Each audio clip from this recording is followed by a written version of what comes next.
Welcome to our channel. Today we how to uninstall device drivers using Device Manager. Easy tutorial step by step clearly. Open the Start menu on your computer. Type Device Manager in the search bar. Select Device Manager from the search results. In the Device Manager window, look for the category of the device you want to uninstall. Click the arrow next to the category to expand it. Find the specific device you wish to uninstall. Right-click on the device name. From the context menu, select Uninstall Device. A confirmation window will appear. Check the box for Delete the driver software for this device if prompted. Click on the Uninstall button to proceed. Wait for the uninstallation process to complete. Once it's done, close the Device Manager window. If necessary, restart your computer to complete the process. The device driver has now been successfully uninstalled. If the page does not load, refresh the browser or try again in a private or incognito window.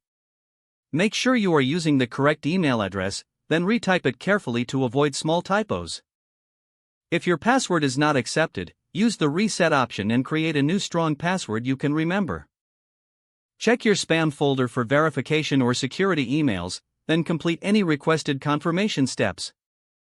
Enable two-factor authentication if available to improve account security and reduce unauthorized access risk. After signing in, review your profile details so your contact information and settings are accurate and current. If you see an error message, note it down and try again after restarting your device and internet connection. Log out when you finish, especially on shared devices, to keep your account and payment information secure. If the page does not load, refresh the browser or try again in a private or incognito window. Make sure you are using the correct email address, then retype it carefully to avoid small typos. If your password is not accepted, use the reset option and create a new strong password you can remember. Check your spam folder for verification or security emails, then complete any requested confirmation steps.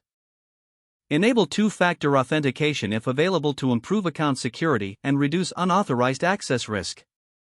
After signing in, review your profile details so your contact information and settings are accurate and current.